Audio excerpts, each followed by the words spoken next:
بچه‌ها سلام، حالتون چطوره؟ این ویدیو قراره که 1,000,000 بازدید بخوره به امید خدا.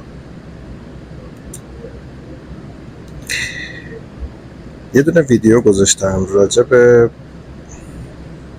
یک نوع قارچ که باعث میشه، یعنی یک اتفاقاتی توی من صورت داده و این ویدیو رو گذاشتم که بیشتر راجعش صحبت کنم، چون دیدم که یک سری سوالات دیگه ای شد. اما راستش رو بخوای نمیخوام راجع به اون نوع قارچ خاص صحبت کنم. تو این ویدیو میخوام چیزایی بهت بگم که خیلی فراتر از اونه و میتونه به راحتی با تلاشی اندک زندگی تو رو عوض کنه.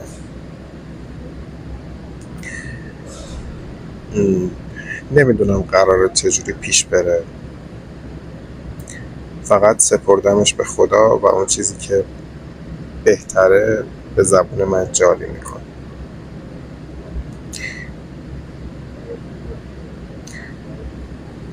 احتمالاً الان که داری این ویدیو رو میبینی درگیر یک سری مشکلاتی. احتمالاً الان که داری این ویدیو رو میبینی حالت خوب نیست و دلت میخواد یه سری چیزا توی زندگی تغییر کنه.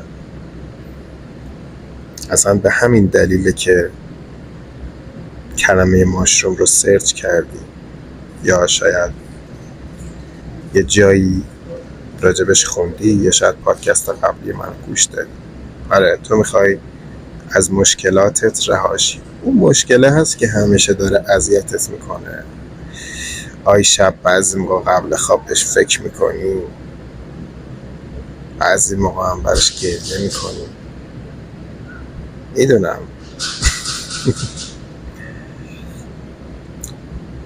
بذاره من آب بخورم.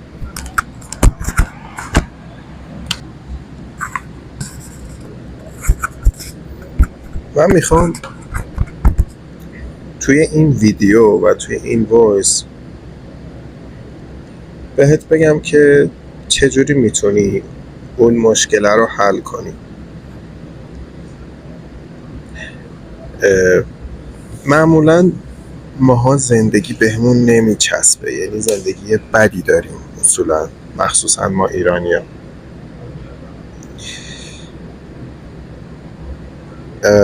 و چیزی که فکر میکنیم این هست که این زندگی یک چیز نرماله، یک چیزیه که مربوط به جهان هستیه. ولی بچه‌ها، کسایی که دارید این وایس رو گوش میدید، میخوام بهتون بگم که این مدل زندگی ارتباطی به جهان هستی نداره. همه انسان ها اینجوری زندگی نمی کنن. این مدل زندگی مربوط به بخشی از انسان هاست که این سیستم رو برگزیدن و خودشون نمیدونن که این سیستم رو برگزیدن. خب، چیزی که میخوام، یعنی چیزی که باعث میشه از این مدل زندگی رهاشی و یک زندگی آرمانی داشته باشی. یعنی چی زندگی آرمانی؟ یعنی در حد معقول و در حد فرکانس و در حد لولی که داری به خواستهات برسی. این که میگم در حد لولی که داری توضیح داره. 2، حالت خوب باشه، کیف کنی. پسر، کیف کنی. چجوری وقتی یه پول زیادی، مثلا پول زیاد بگیم مثلا 20 میلیون 30 میلیون همینجا الکی میاد تو حسابت. من نمیدونم لول مالیتون چقدر، شاید 20 میلیون برای بعضیا کم یا زیاد بشه، ولی مثال میزنم همینجوری الکی یه پول اضافی بیاد تو حسابت، دقیقاً چه حسی داری؟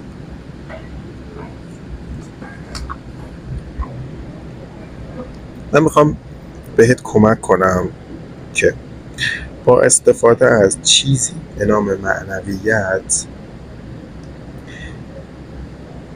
همیشه زندگیت اینجوری باشه، همیشه نه، در 90% اوقات.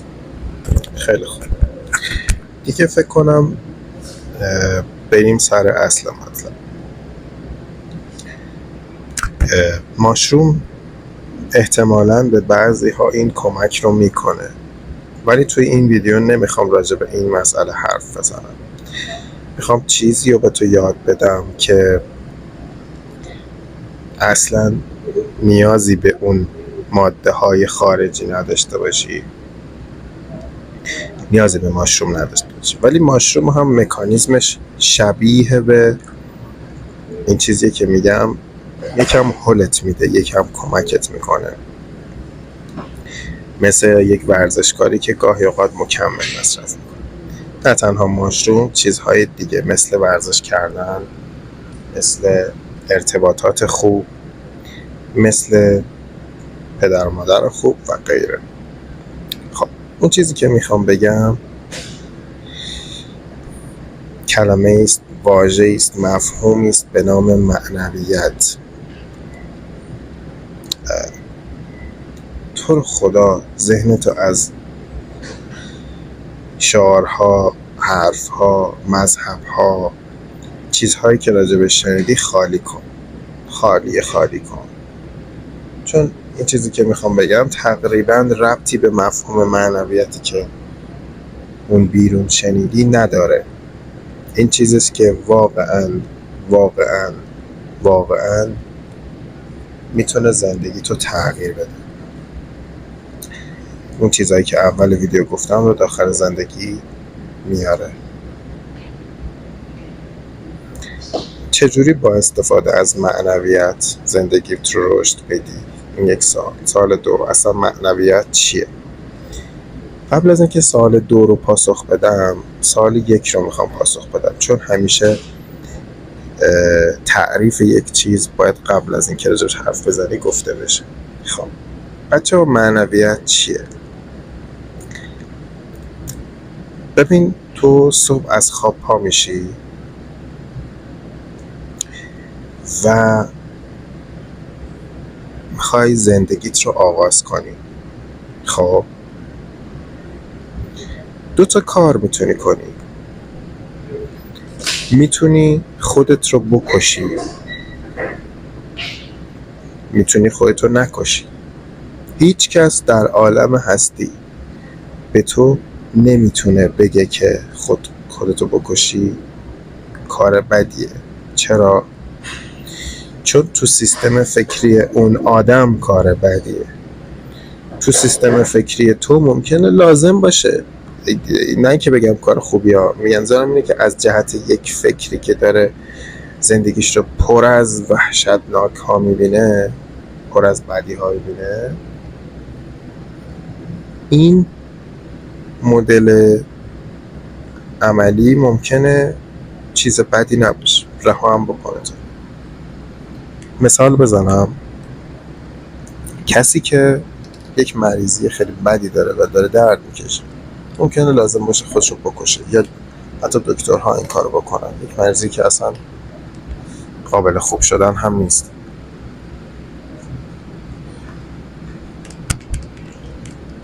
پس تو راههای مختلفی برای زندگی داری. یکی اینکه خودتو بکشی، 2 اینکه دیگری رو بکشی، 3 اینکه پاشی لبخند بزنی، 4 اینکه پاشی اخم کنی، 5 اینکه پاشی به دوستت تلفن کنی، 6 اینکه پاشی گوشی تو چک کنی، 7 اینکه پاشی خود ارضایی کنی، که معمولا اکثر جوانان این کارو میکنن. شوخی کردم. آره واقعا این هم یه دونه راهه. تو کدوم رو انتخاب میکنی و چرا؟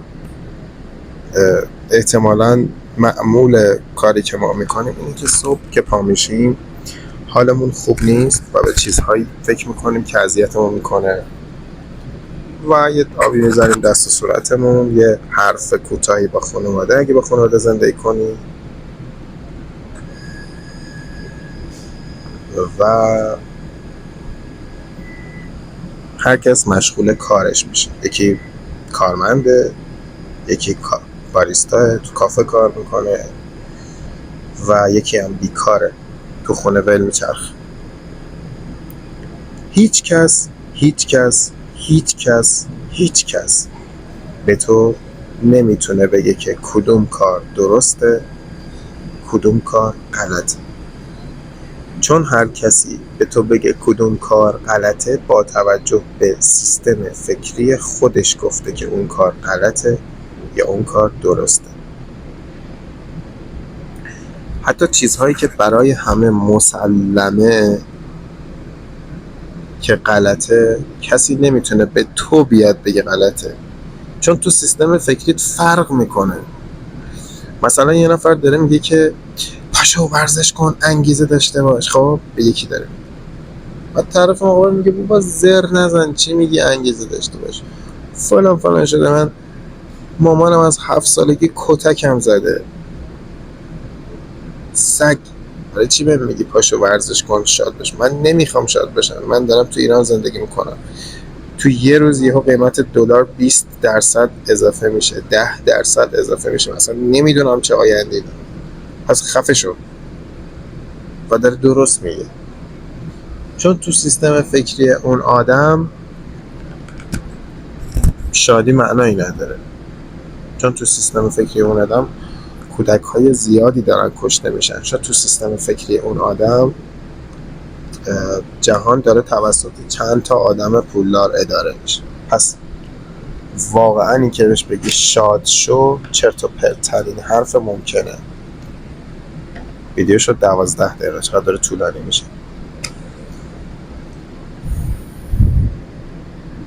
اوکی، خب حالا ما یه ذره برمیگردیم عقب‌تر.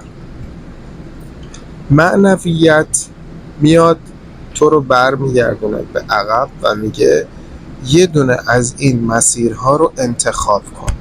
خب سیستم فکریت رو جور دیگری بچین که بتونی یه دونه از این مسیرها رو انتخاب کن. حالا یه سری مسیر خاص رو به تو میگه انتخاب کن. چه مسیری و چرا؟ معنویت به تو میگه که همه چیز زندگی.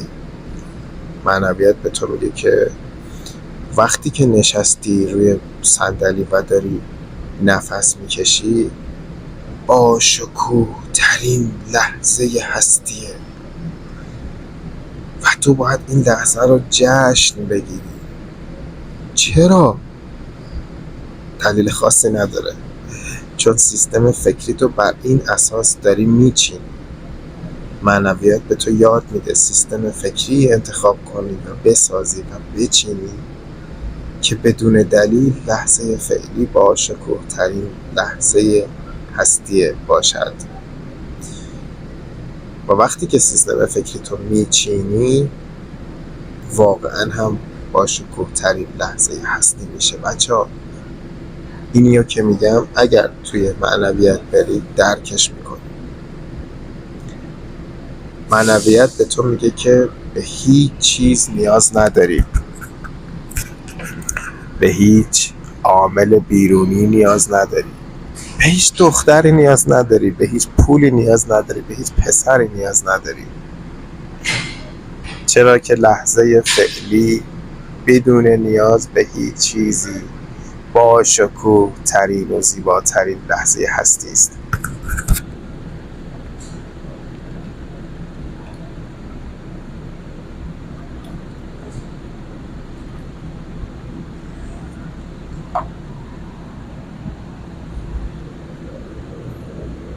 بازم میپرسی ازش چرا عزیزم؟ چرا لحظه فعلیم کس و شعره؟ چرا تو میگی لحظه فعلی با شکوه ترین لحظه هستی است؟ معنویت میگه که سیستم فکریت رو عوض کن. تو هستی، تو نفس میکشی. یادم کلیپ افتادم آدم و انسانم. تو قشنگی، تو میتونی بشینی. معنویت میگه روی نفست تمرکز کن، به هیچ چیز فکر نکن. معنویت به تو میگه چیزهای مختلفی هست توی دنیا، به هیچ کدومشون فکر نکن، فقط به قسمت‌های خوب فکر کن. فقط الان اینجا باش. خب بچه من تا اینجا تلاش کردم، نمیدونم چقدر موفق بودم که مفهومی از معنویت به تو بفهمونم. دیگه از اینجا استاپ میکنم، تلاش نمیکنم، چون واقعا داشتم پاره میشدم تو این تلاش کردم. اینو بزنم جلو. یعنی واقعا این تلاش کردن منو اذیت کرد، چون خیلی سخته فهمیدنش. ولی اگر بفهمید این مطلب رو، معنویت رو درک کنی، زندگی شما واقعا عوض میشه. زندگی شما به معنای واقعی تغییر میکنه. اوکی، استاپ. حالا بریم سر بحث رابطه ماشروم و معنویت و یه سری نکات دیگه. نکته اول، هیچ واقعیتی در جهان هستی وجود ندارد. جهان به خودی خود هیچ معنایی ندارد. کاربردی ترش چی میشه؟ فکر میکنی زندگی بده؟ این معنا رو تو ساختی. فکر میکنی پدر مادرت دارن خار تو رو سرویس میکنن؟ این معنا رو تو ساختی. اوکی؟ فکر میکنی بیپولی داره اذیتت میکنه، پارت میکنه؟ عزیز دلم، این معنا رو تو ساختی. برعکسش، فکر میکنی زندگی قشنگه؟ این معنا رو هم تو ساختی. ذهن تو به جهان معنا میبخشد. تو رو خدا اینو بفهم. این میشه معنویت.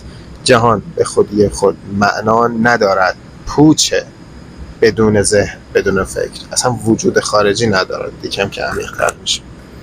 تو میای به زندگیت معنایی که دوست داری رو میبخشی. چی دوست داری به زندگیت ببخشی؟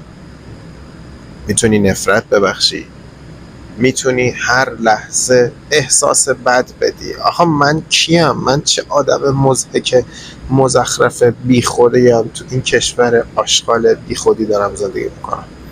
میتونی عشق بدی. یعنی چی؟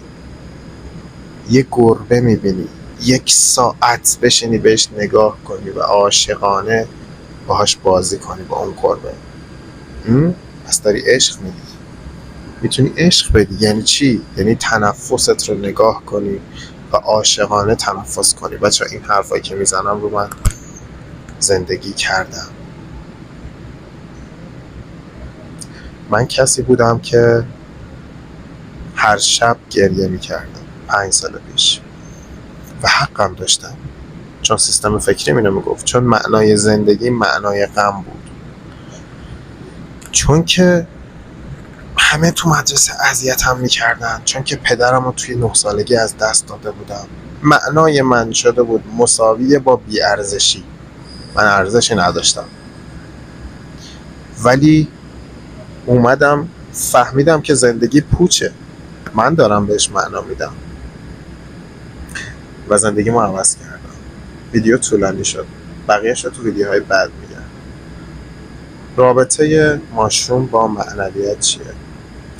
ماشروم فقط میاد به تو یاد میده که جهان پوچه و میتونی جهان رو از زاویه‌های دیگری نگاه کنی. فقط اینو میاره جلو. همیشه از این زاویه نگاه میکردی، حالا میارش از این زاویه بتونش میده. آبش متوجه شدی؟ خیلی دنبال اون نباش، دنبال اصل کاری باش. اصل کاری رو بفهمی دیوانه میشی. دیوانه. فعلا برای این ویدیو کافیه حرفام. خیلی مخلصم. بوس به همتون. این ویدیو به امید خدا میشه 1 میلیون ویو.